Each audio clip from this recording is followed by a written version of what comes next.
আসসালামু আলাইকুম। আজকে চমৎকার খেজুরের পায়েস নিয়ে চলে আসলাম। তো এখানে আমি হাতে নারিকেল নিয়েছি। নারিকেলটা বাজার থেকে এরকম নিয়ে এসেছিলাম।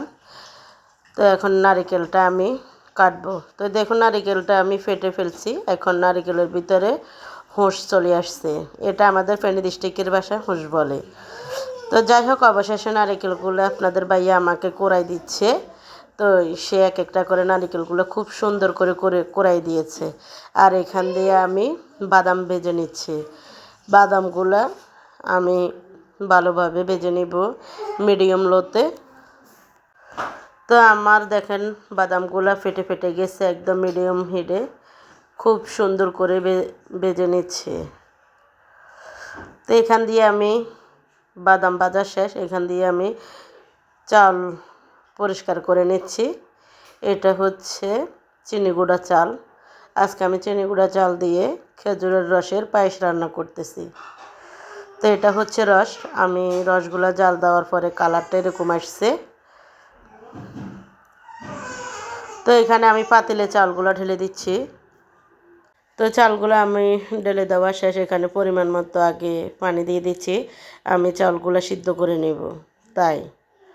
তো এখানে আমি চাল সিদ্ধ করা হচ্ছে। এখান দিয়ে আমি বাদাম কিশমিশ গরম মশলা রেডি করে নিয়েছি, সাথে নিয়েছি নারিকেল। তো দেখেন আমার চাল প্রায় সিদ্ধ করা শেষ। এখন সব উপকরণগুলো এক একটা করে ঢেলে দিচ্ছি।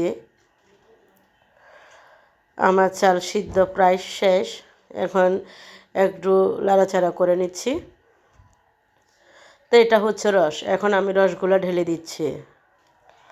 আমি আজকে পায়েসটা এইভাবে রান্না করতেছি। তো যারা জানে না তারা আমার ভিডিওটি দেখলে সম্পূর্ণ ভিডিওটি যদি দেখে থাকেন অবশ্যই রান্না করতে পারবেন। তো দেখেন আমার পায়েসটা এখন ভালোভাবে আবার নাড়াচাড়া করে নিচ্ছি। আজকে আমি পায়েসটা বড় পাতিলে রান্না করতেছি।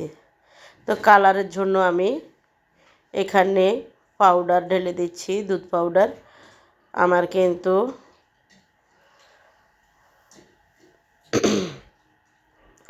গরুর দুধ ছিল না, তাই পাউডারের দুধ দিয়ে দিচ্ছি। খুব সুন্দর কালার। তো বন্ধুরা আমার ভিডিওটি যদি আপনারা আমার ইউটিউব চ্যানেলে দেখে থাকেন অবশ্যই আমার ইউটিউব চ্যানেলটা সাবস্ক্রাইব করে দিবেন। যদি ফেসবুকে দেখে থাকেন আমার ফেসবুক আইডিটা ফলো করে দিবেন প্লিজ। আর টিকটকে যদি দেখে থাকেন একটি লাইক একটি কমেন্ট করে যাবেন। আমি আপনাদের কমেন্ট থেকে আপনাদের আইডি থেকে ঘুরে আসব।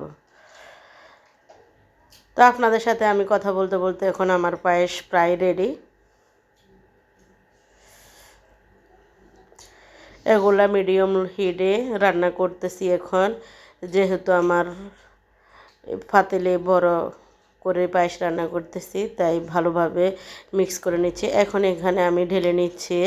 এগুলো আমি আত্মীয় স্বজনের বাড়িতে পাঠিয়ে দিব, তাই রেডি করে নিচ্ছি। তা আজ এ পর্যন্ত সবাই ভালো থাকবেন, সুস্থ থাকবেন। আমার ভুল ত্রুটি হলে সবাই ক্ষমা করে দিবেন। আল্লাহ হাফেজ।